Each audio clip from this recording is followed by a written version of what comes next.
ओम शांति 22/2/2024 प्रातः मुरली ओम शांति बाप दादा मधुबन। बाबा बोलेছে মিঠে बच्चे এই শরীরের থেকে जीते जी মরने के लिए এই শরীরের থেকেও जीते जी মরার জন্য অভ্যাস করো। আমিও আত্মা তুমিও আত্মা। এই অভ্যাসের দ্বারাই মমত্ব বেরিয়ে যাবে। তো যদি আমরা প্র্যাকটিস করি আমিও আত্মা অন্যজনও আত্মা, তাহলে এই অভ্যাসের দ্বারাই আমাদের মমত্ব দূর হয়ে যাবে। প্রশ্ন, সব থেকে উঁচু লক্ষ্য কি? সেই লক্ষ্যকে প্রাপ্ত করার লক্ষণ কি হবে? যে সেই লক্ষ্যকে প্রাপ্ত করে ফেলে মঞ্জিলকে, তার নিশানি কি হবে? তো উত্তর, সব দেহদারির থেকে মমত্ব চলে যাক, সদা ভাই ভাইয়ের স্মৃতি থাক। এটাই হলো আমাদের উঁচু মঞ্জিল বা লক্ষ্য। আমাদের লক্ষ্য কি? যে যেন সব দেহধারীর থেকে মমত্ব দূর হয়ে যায় আর সদা আমাদের ভাই ভাইয়ের দৃষ্টি থাকে। এই মঞ্জিলে বা এই লক্ষ্যে সেই পৌঁছাতে পারে যে নিরন্তর দেহি অভিমানী হওয়ার অভ্যাস করে। যদি দেহি অভিমানী না হয় তো কোথাও না কোথাও ফাঁসতে থাকবে, হয় নিজের শরীরে, না হলে কোনো না কোনো মিত্র সম্বন্ধীর শরীরে। তার কোনো কথা ভালো লাগবে বা কারো কথা ভালো লাগবে বা কারো শরীর ভালো লাগবে। উঁচু লক্ষ্য যারা পৌঁছে যায় উঁচু লক্ষ্যে, তার কোনো দেহর সাথে ভালোবাসা হতে পারে না। তার শরীরের ভানও টুটা হুয়া হে, মানে তার শরীরের ভানও চলে যেতে থাকে। ওম শান্তি। রুহানি বাবা রুহানি বাচ্চাদের বলে, দেখো আমি তোমাদের সব বাচ্চাদের নিজের সমান বানাতে এসেছি। এখন বাবা আপ সমান বানানে कैसे आएंगे? বাবা কি করে আসবে নিজের সমান বানাতে? বাবা তো নিরাকার। বাবা বলে আমি নিরাকার, তোমাদের বাচ্চাদের আপ সমান অর্থাৎ নিরাকারী বানাতে, মানে জিতে জি মরতে শেখায়। বাবা নিজেকেও তো আত্মা ভাবে না, এই শরীরের ভানই নেই, শরীরের থেকেও শরীরের ভান নেই। এই শরীর তো বাবারও না, এটা তো ব্রহ্মা বাবার শরীর। তোমরা বাচ্চারাও এই শরীরের ভানকে একদম বের করে দাও। তোমাদের আত্মাদেরকেই তো আমার সাথে যেতে হবে। এই শরীর যেরকম আমি লোন নিয়েছি, সেরকম তোমরা আত্মারাও তোমাদের এই শরীর লোন নিয়েছো পার্ট বাজানোর জন্য। তোমরা জন্ম জন্মান্তর শরীর নিয়ে এসেছো। এখন যেরকম আমি জিতে জি এই শরীরে আছি, কিন্তু তাও আমি ন্যাড়া এর থেকে, অর্থাৎ মরে গেছি। মরনা শরীর ছোড়নে কেও কাহা যাতা, তো মরা কাকে বলে? শরীর ছাড়াকে। তো মৃত্যু কাকে বলে? শরীর ছাড়াকেই বলা হয় মৃত্যু বা মরে যাওয়া। অর্থাৎ আত্মা যখন শরীর ছেড়ে দেয় তখন তাকে বলা হয় মৃত, মানে সেই শরীরটাকে। বাবা বলছে আমিও আত্মা তুমিও আত্মা, তোমাদের তো জিতে জি এই শরীর থেকে মরতে হবে। বাবা বলছে তোমাদের আমার সাথে যেতে হবে না, নাকি এখানেই বসে থাকবে? তোমাদের এই শরীরের সাথে জন্ম জন্মান্তরের মোহ আছে। যেরকম আমি অশরীরী, সেরকম তোমরাও জিতে জি নিজেকে অশরীরী ভাবো। আমাদের এখন বাবার সাথে যেতে হবে। যেরকম বাবার এই পুরানো শরীর, তোমাদের আত্মাদেরও এই শরীরটা পুরানো। পুরানো যুক্তিকে ছাড়তে হবে।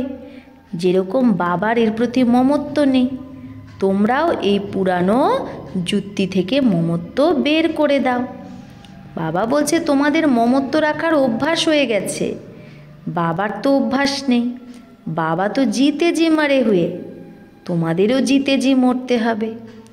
বাবা বলছে আমার সাথে যেতে হবে। এখন এটা প্র্যাকটিস করো। শরীরের কত ভান থাকে যে জিজ্ঞেসই করো না। শরীর রোগী হয়ে যায় তো আত্মা তাকে ছাড়েই না। তো এই শরীরের থেকে মমত্ব দূর করতে হবে। আমাদের তো বাবার সাথে যেতে হবে, নিজেকে শরীর থেকে আলাদা ভাবতে হবে। একেই বলা হয় জিতে জি মরনা। নিজের ঘরই ইয়াদ থাকে। তোমরা জন্ম জন্মান্তর ধরে এই শরীরে এসেছো, আমরা তো এই শরীর দ্বারাই জন্ম জন্মান্তর পাঠ বাজাচ্ছি। তাই বাবা বলছে তোমাদের মেহনত করতে হয় এই শরীর থেকে মমত্ব দূর করতে, জিতে জি মরতে হয়।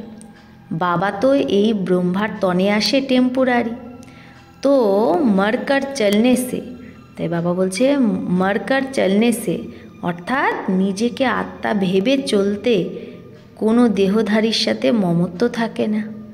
বাবা বলছে যদি তুমি ভাবো আমি তো এই শরীর থেকে মরে গেছি, অর্থাৎ আমি আত্মা, তাহলে কি হবে? এই যে তোমার সারা জীবনে কোনো দেহধারীর সাথে মমত্ব হবে না। বেশিরভাগ কিসি না কিসি কা কিসি মে মোহ হো যাতা হে। হ্যাঁ, বাবা বলছে বেশিরভাগই কারো না কারো প্রতি মোহ হয়ে যায়, ব্যাস তাকে না দেখলে থাকতেই পারে না। তো এই দেহধারীর ইয়াদ একদম উড়িয়ে দেওয়া উচিত, কারণ অনেক বড় লক্ষ্য তোমাদের। খাতে পিতে জैसे कि शरीर में हूँ ही नहीं। বাবা বলছে এরকম অভ্যাস করো সব কিছু করতে, খাওয়া দাওয়া করতে, চলতে ফিরতে, যে আমি এই শরীরেই নেই, এই অবস্থা পাক্কা করা উচিত। তবেই তো 8 রত্নের মালায় আসতে পারবে। মেহনত ছাড়া থোড়েই উঁচু পথ পাবে। জিতে জি দেখেও সবাইকে ভাবো যে আমি তো সেই পরম ধামে থাকি। যেরকম বাবা এই ব্রহ্মার তনে টেম্পোরারি বসেছে, সেরকম আমাদেরও এখন ঘরে যেতে হবে। যেরকম বাবার মমত্ব নেই, সেরকম আমাদেরও এই শরীরের থেকে মমত্ব রাখা যাবে না শরীরের প্রতি। বাবাকে তো এই শরীরে বসতে হয় তোমাদের বাচ্চাদের বোঝানোর জন্য। তোমাদের এখন বাপিস ফেরত যেতে হবে, তাই কোনো দেহধারীর সাথে যেন মমত্ব না থাকে।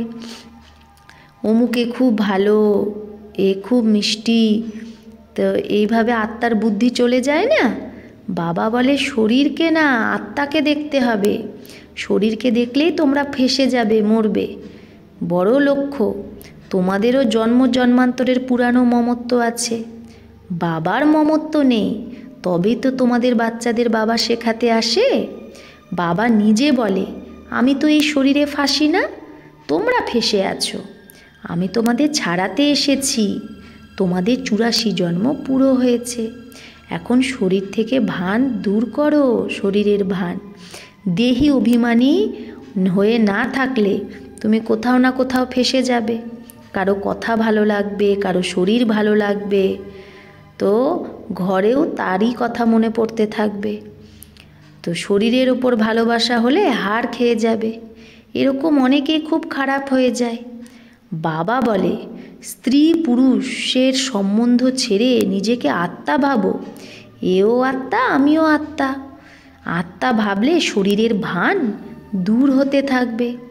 বাবার ইয়াদের দ্বারাই বিকর্মও বিনাশ হবে।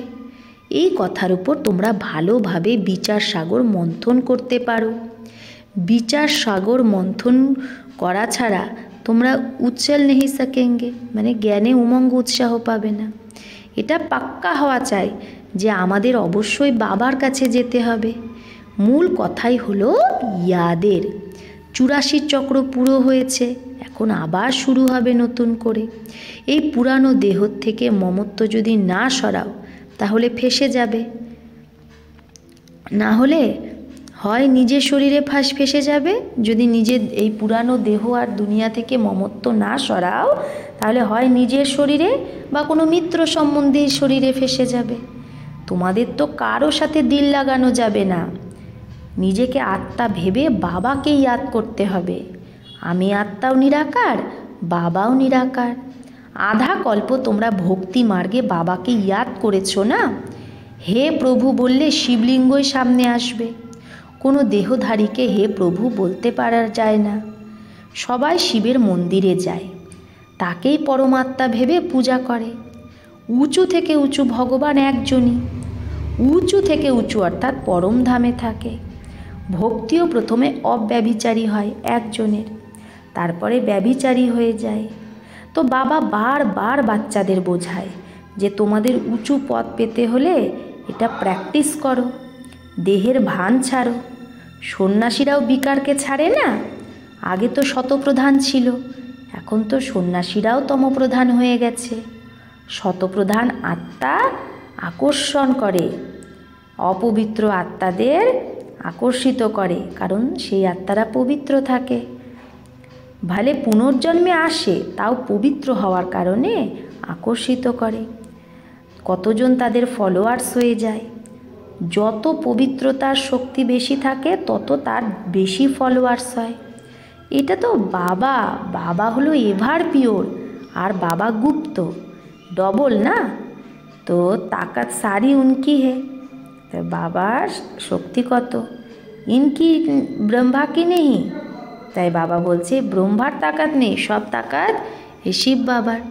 শুরুতে তোমাদেরকে সে আকর্ষিত করেছিল শিব বাবা, এই ব্রহ্মা আকর্ষিত করেনি, কারণ শিব বাবাই তো এভার পিওর। তোমরা কেউ ব্রহ্মার পিছনে ভাগনি। তো ব্রহ্মাও বলে আমি তো সব থেকে বেশি পুরো 84 জন্ম প্রবৃত্তি মার্গে থেকেছি।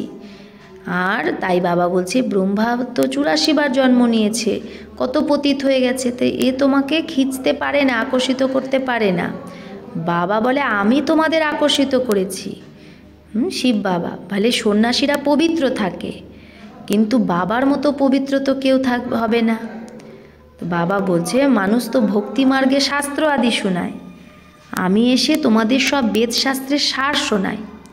চিত্রেও দেখায় বিষ্ণু নাভি থেকে ব্রহ্মা বেরিয়েছে, তারপরে ব্রহ্মার হাতে শাস্ত্র দেখায়। এখন বিষ্ণু তো ব্রহ্মার দ্বারা শাস্ত্রের সার শোনায় না, মানুষ তো বিষ্ণুকেও ভগবান ভেবে নেয়। বাবা বোঝায় আমি এই ব্রহ্মার দ্বারা শোনাই, আমি বিষ্ণুর দ্বারা থোড়েই বোঝাই। কোথায় ব্রহ্মা কোথায় বিষ্ণু, ব্রহ্মা বিষ্ণু হয়, তারপরে 84 জন্মের পরে এই সঙ্গম হবে। এটা তো নতুন কথা না, কত ওয়ান্ডারফুল কথা বোঝানোর। এখন বাবা বলে বাচ্চা জিতে জি মরতে হবে। তোমরা শরীরে বেঁচে আছো না শরীর দ্বারা, তো শরীরে থেকেই তোমাকে শরীরের ভান ভুলতে হবে। তো ভাবো আমরা আত্মা, আমরা বাবার সাথে যাব, এই শরীর আদি কিচ্ছু নিয়ে যাব না। এখন বাবা এসেছে, কিছু তো নতুন দুনিয়া ট্রান্সফার করে দাও। মানুষ দান পুণ্য আদি করে পরের জন্মে ভালো পাওয়ার জন্য।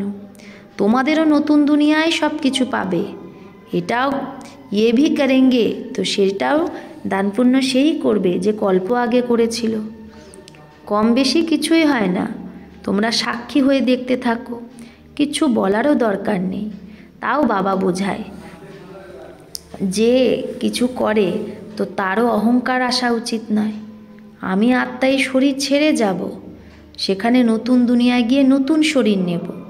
গাওয়াও হয় রাম গয়ো রাবণ গয়ো, রাবণের পরিবার কত বড়, তোমরা তো মুঠ্ঠি ভর হো। তাই বাবা বলছে তোমরা তো অল্প, তোমরা পাণ্ডবরা, আর এই সারা দুনিয়ায় তো রাবণ সম্প্রদায়, তোমাদের রাম সম্প্রদায় কত অল্প, 9 লাখ হবে। তোমরা ধরতির সিতারে না, মা বাবা আর তোমরা বাচ্চারা। তো বাবা বারবার বাচ্চাদের বোঝায় যে মর জীবা হওয়ার চেষ্টা করো। যদি কাউকে দেখে বুদ্ধিতে আসে যে খুব ভালো, খুব মিষ্টি বোঝায়, এটাও মায়ার আক্রমণ হয়, মায়া লোভ দেখায়। তো বাবা বলছে যার ভাগ্যে নেই তার সামনে মায়া চলে আসে, যতই বোঝাও তো রাগ হয়ে যায়। এটা বোঝে না যে এই দেহ অভিমান এটা কাজ করছে, যদি বেশি বোঝাও তো ভেঙে যায়, মানে পড়ে যায়, তাই মানে হাত ছেড়ে দেয়। তাই তাকে ভালোবেসে চালাতে হয়। কারো সাথে যদি মন লেগে যায় তাহলে বাবা বলছে বাত মত পুছো, পাগল হো যাতা হে। কারো প্রতি যদি মন লেগে যায় তাহলে পাগল হয়ে যায়, তার পিছনে মায়া একদম বেসমাজ বানিয়ে দেয়। তাই বাবা বলে কখনো কারো নাম রূপে ফেসো না, আমি আত্মা আর এক বাবা যে বিদেহী, তার সাথেই ভালোবাসা রাখো, এটাই তো মেহনত। আর কোনো দেহের প্রতি মমত্ব না, এরকম না যে ঘরে বসেও वो জ্ঞান দেনে वाली याद आती है। বাবা বলছে এরকম যেন না হয় যে তুমি মুরলি ক্লাস থেকে বাড়িতে গিয়ে যে জ্ঞান দিয়েছে, মানে মুরলি শুনিয়েছে, তার কথাই মনে পড়ছে, যে ও খুব মিষ্টি, খুব ভালো বোঝায়। আরে মিষ্টি তো এই জ্ঞানটা, মিষ্টি আত্মা, শরীর থরেই মিঠা। তো যে কথা বলছে সেও তো আত্মাই। তো কখনো শরীরের ওপর আশিক হওয়া উচিত নয়। আজকাল তো ভক্তিমার্গ অনেক আনন্দময়ী মাকেও মা মা করে ইয়াদ করতে থাকে। আচ্ছা তাহলে বাপ কোথায়? বাবা বলছে বাপ কাহা হে। হ্যাঁ, আনন্দময়ী মাকে তো বলছে, তাহলে বাবা কোথায়? বর্ষা বা সম্পত্তি বাবার থেকে পাবে না মায়ের থেকে? তো মাও পয়সা কোথা থেকে পায়? শুধু মা মা বললে একটুও পাপ কাটবে না। বাবা বলে মা মে কাম ইয়াদ করো, নাম রূপে ফেসো না, আরোই পাপ হয়ে যাবে। কারণ বাবার আদেশ তুমি মানছো না, না ফরমান বরদার হয়ে যাও। অনেক বাচ্চা বাবাকে ভুলেই যায়। বাবা বোঝায় আমি তোমাদের বাচ্চাদের নিতে এসেছি, তো নিশ্চয় নিয়ে যাব, তাই আমাকেই ইয়াদ করো। আমাকে ইয়াদ করলেই তোমার পাপ কাটবে। ভক্তিমার্গে অনেককে ইয়াদ করেছো, কিন্তু বাবা ছাড়া কোনো কাজ হবে কি? বাবা থোড়েই বলে মাকে ইয়াদ করো, বাবা তো বলে আমাকে ইয়াদ করো। পতিত পাবন আমি, বাবার ডাইরেকশানে চলো। তোমরাও বাবার ডাইরেকশানে অন্যকে বোঝাতে থাকো। তোমরা থোড়েই পতিত পাবন, ইয়াদ একজনকেই করা উচিত। আমার তো এক বাবা, দ্বিতীয় কেউ না। বাবা আমি তোমার উপর আপেহি বাড়ি যাব, বলিহার হয়ে যাব। তো বলিহার তো শিব বাবার উপরেই যেতে হবে, আর সবার ইয়াদ যেন ছুটে যায়। ভক্তিমার্গে তো অনেককে ইয়াদ করতে থাকো। এখানে তো এক শিব বাবা, দ্বিতীয় কেউ না। তাও কেউ কেউ নিজের মত চালায়, তো কি গতি সদ্গতি হবে? কনফিউজড হয়ে যায়, বিন্দিকে কি করে ইয়াদ করব।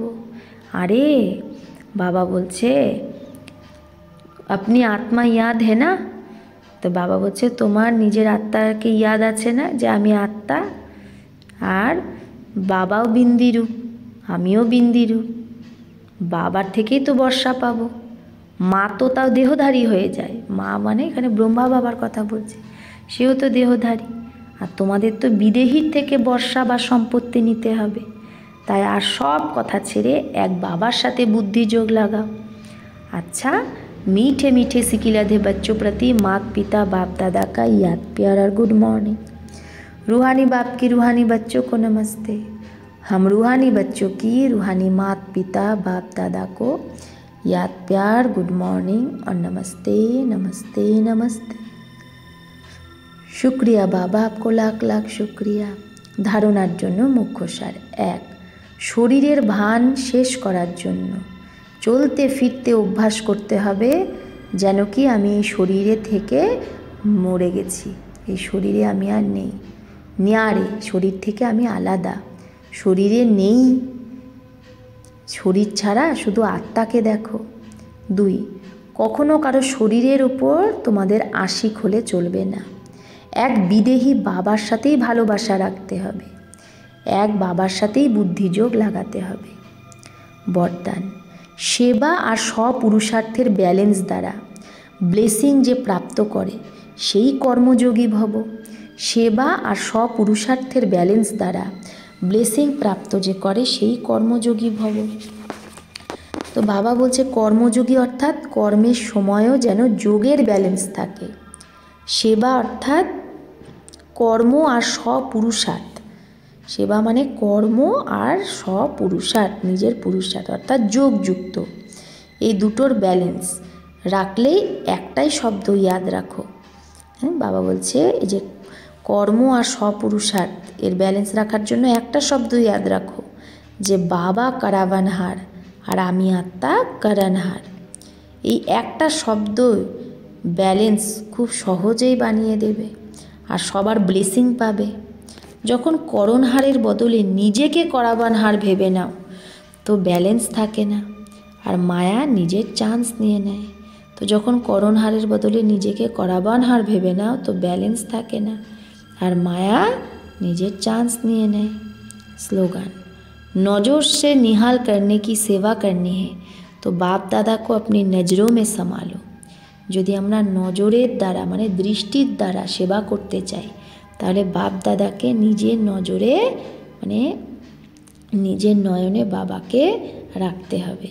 তাহলেই আমার নয়ন দ্বারা আমি পুরো বিশ্বের সেবা করতে পারবো দৃষ্টি দ্বারা।